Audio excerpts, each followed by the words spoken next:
UMNO dibelasah Perikatan Nasional tak sokong darurat. Guan Eng dakwa Muhyiddin masih berusaha dapatkan darurat.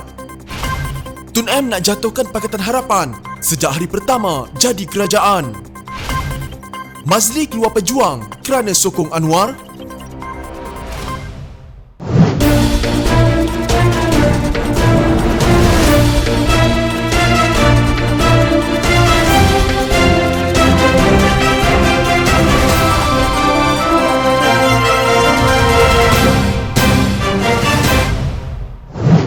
Laporan kononnya Menteri UMNO telah teruk dibelasah oleh Barisan Kabinet kerana tidak menyokong cadangan darurat kesihatan oleh Tan Sri Muhyiddin Yassin sebenarnya tidak benar. Malah kata Setiausaha Agung Barisan Nasional merangkap Menteri Wilayah Persekutuan Tan Sri Anwar Musa, ianya merupakan satu dakwaan yang mengarut. Tulis Anwar dalam Twitternya, "Ini karut, sangat tidak benar," katanya. Beliau merujuk kenyataan Ahli Majlis Tertinggi Datuk Seri Dr. Muhammad Puan Zarkashi. Kononnya, Menteri UMNO dibelasah semasa mesyuarat Kabinet menerusi aplikasi Zoom dan kerana mereka tidak menyokong usaha mendapatkan pengisytiharan darurat. Muhammad Puan mendedahkan UMNO menjadi sasaran kerana menteri dalam kalangan parti itu menyokong keputusan Raja-Raja Melayu menolak darurat. Beliau turut juga meminta Muhyiddin tidak perlu berdolak dalik. Jika tidak dilayan, politiking berterusan. Kerajaan 113 terus tidak stabil.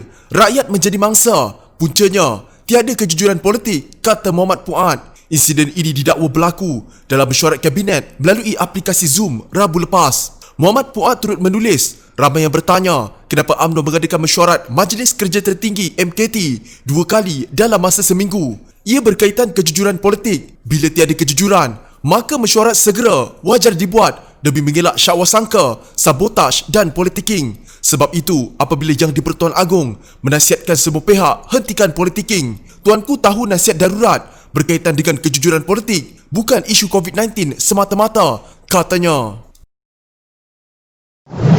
Tindakan Tan Sri Muhyiddin Yassin memberi alasan perlunya mengisytiharkan darurat untuk mengelakkan pilihan raya kecil batu sapi di Sabah dan kemungkinan pilihan raya negeri Sarawak kerana dikuatiri akan memburukkan penularan COVID-19 adalah tidak masuk akal. Lantaran itu, Perdana Menteri diminta menghormati titah Yang di-Pertuan Agong yang menolak permintaannya untuk mengisytiharkan darurat. Setiausaha Agung DAP Lim Guan Eng berkata, artikel 150 perlembagaan membenarkan keadaan darurat diisytiharkan di daerah setempat sebagaimana yang diakui oleh Muhyiddin dan bukan darurat di seluruh negara.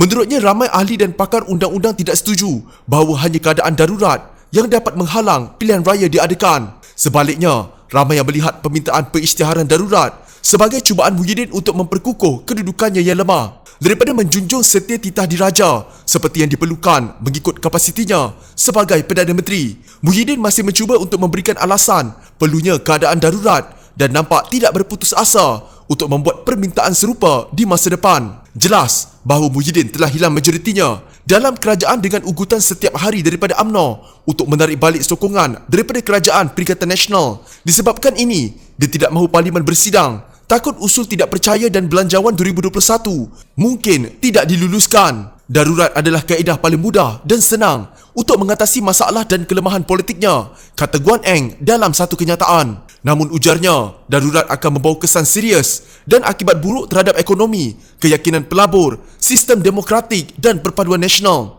Oleh itu, kata ahli Parlimen bagan itu, Muhyiddin harus berhenti mengutamakan kepentingan survival politiknya sendiri tetapi fokus menyatukan rakyat untuk bersama-sama memerangi gelombang ketiga jangkitan COVID-19. Menurut beliau, Kerajaan Perikatan Nasional boleh bermula bertindak penuh tanggungjawab bermula dengan Belanjawan Perpaduan 2021 yang merangkumi semua input dan menggabungkan dasar daripada luar kerajaan yang memberi manfaat kepada rakyat biasa untuk menyelamatkan pekerjaan, perniagaan dan mata pencarian. Sebelum ini, dalam perutusan khas Perdana Menteri mengenai situasi semasa COVID-19, Muhyiddin berkata, pilihan raya kecil batu sapi yang ditetapkan pada 5 Disember 2020 dan pilihan raya negeri Sarawak yang berkemungkinan diadakan pada bila-bila masa tidak dapat dielakkan. Cuma saya tahu banyak kekangan yang dihadapi oleh SPR untuk menggubal satu SOP yang benar-benar berkesan dalam memastikan tiada jangkitan langsung semasa pilihan raya diadakan. Antaranya ialah kekangan untuk menghalang pergerakan pengundi di kawasan merah untuk keluar mengundi kerana mereka ada hak untuk mengundi di sisi perlembagaan. Batu Sapi adalah kawasan merah. Kita minta penduduk Batu Sapi supaya duduk di rumah. Tetapi oleh kerana ada pilihan raya, mereka terpaksa keluar beramai-ramai untuk mengundi. Mungkin peratusan keluar mengundi akan menjadi rendah, tetapi itulah demokrasi. Begitu juga pergerakan pengundi dari kawasan merah ke kawasan hijau juga tidak dapat dihalang. Cuba saudara dan saudari bayangkan, Kuching sekarang adalah kawasan merah yang mencatatkan lebih 70 kes COVID-19 mengikut Perintah Kawalan Pergerakan Bersyarat yang dilaksanakan sekarang. Penduduk di Kuching tidak dibenarkan keluar dari daerah Kuching. Dengan itu, kita dapat membendung penularan COVID-19 ke daerah-daerah lain yang masih berstatus hijau, iaitu tiada langsung kes COVID-19 dikesan. Tetapi jika pilihan raya terpaksa diadakan, kita tidak boleh menghalang penduduk di Kuching yang mengundi di Samarahan, Seri Aman, Miri, Bintulu dan lain-lain daerah untuk keluar mengundi. Begitu juga pengundi Sarawak yang tinggal di Sabah, Selangor, Kuala Lumpur, Negeri Sembilan dan lain-lain negeri yang mencatatkan kes-kes COVID-19 yang tinggi. Kerajaan Persekutuan dan Kerajaan Negeri tidak boleh menghalang mereka pulang mengundi kerana itu adalah hak mereka di bawah perlembagaan. Saya sebutkan begini kerana ini bukan perkara main-main. Ini perkara serius. Kerana itu, kalau saudara dan saudari tanya saya, pilihan raya sepatutnya tidak diadakan langsung pada masa ini. Tetapi apa boleh buat? Kerana itu adalah kehendak dalam perlembagaan persekutuan, maka kita terpaksa mengadakan pilihan raya. Kecuali jika darurat diisytiharkan di bawah perkara 150 Perlembagaan Persekutuan di Batu Sapi dan Sarawak, bolehlah kita tangguhkan dahulu kedua-dua pilihan raya ini sehingga COVID-19 berakhir, kata Perdana Menteri. Pada masa yang sama, Timbalan Presiden UMNO Muhammad Hassan berkata, pilihan raya kecil Batu Sapi tidak perlu pun diadakan sekiranya semua parti mengambil keputusan untuk tidak bertanding dan memberi laluan kepada warisan menyandang semula kerusi itu. Mengulas kebimbangan Perdana Menteri Muhyiddin Yassin berhubung pilihan raya yang perlu diadakan ketika wabak COVID-19 ini, Muhammad berkata, Barisan Nasional telah membuat keputusan untuk tidak bertanding. Bahkan Timbalan Presiden UMNO juga menggesa semua parti lain mengambil keputusan serupa sebagai menghormati kematian penyandangnya, Liu Vuiqiong, pada 2 Oktober. Jika persefahaman sebegini boleh diusahakan, maka kita boleh memberi laluan kepada warisan dalam PRK Batu Sapi sebagai permufakatan nasional mengurangkan impak wabak corona kepada masyarakat. Jika ini berlaku, PRK Batu Sapi tidak diperlukan, katanya dalam satu kenyataan. Bekas Naib Presiden Amanah Senator Datuk Husam Musa mendakwa kejatuhan Kerajaan Pakatan Harapan dirancang sejak hari pertama menjadi kerajaan. Ia dapat dilihat melalui indikator daripada apa yang berlaku sejak awal dan beliau sudah banyak kali memaklumkannya kepada pucuk pimpinan partinya sejak tahun lalu, termasuk kepada Timbalan Presiden Amanah Datuk Salahuddin Ayub. Salah satunya sikap Tun Dr. Mahathir Mohamad ketika menjadi Perdana Menteri melengah-lengahkan pelantikan senator dari kalangan Parti Pakatan Harapan. Saya masuk jadi senator selepas Pakatan Harapan jatuh, tapi ada 16 kekosongan senator pada zaman Pakatan Harapan. Tun Mahathir macam sudah simpan orang untuk dilantik kemudian di Dewan Negara, macam Zahid Mat Arif dan Tengku Zafrul dan lain-lain. Dewan Negara kini ia dikuasai oleh sebelah sana Kerajaan Perikatan Nasional. Bagi saya, kejatuhan Pakatan Harapan dirancang dari awal. Strateginya berjalan sendiri sampai masa jatuh. Cuma tarikh tidak tentu, tidak tetap. Katanya dalam sembang santai politik, kejatuhan Pakatan Harapan adalah satu rancangan di DHM Channel. Beliau berkata, sikap Mahathir berlambat-lambatkan pelantikan senator itu dianggap sengaja dibuat,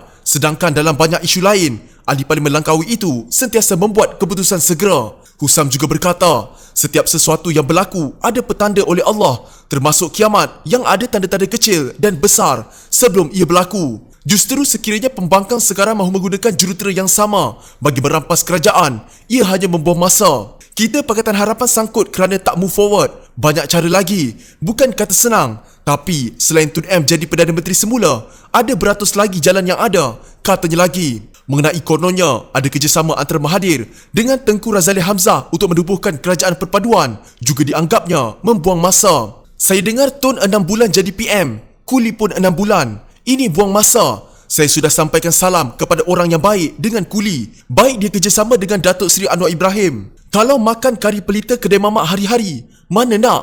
Soalnya sambil menegaskan, pucuk pimpinan parti perlu mengambil kira pandangan minoriti dalam Pakatan Harapan. Baru-baru ini, Husam meletakkan jawatan sebagai Naib Presiden Amanah dan Pengurusi Amanah Kelantan, namun masih setia menjadi ahli kepada parti pimpinan Muhammad Sabu itu.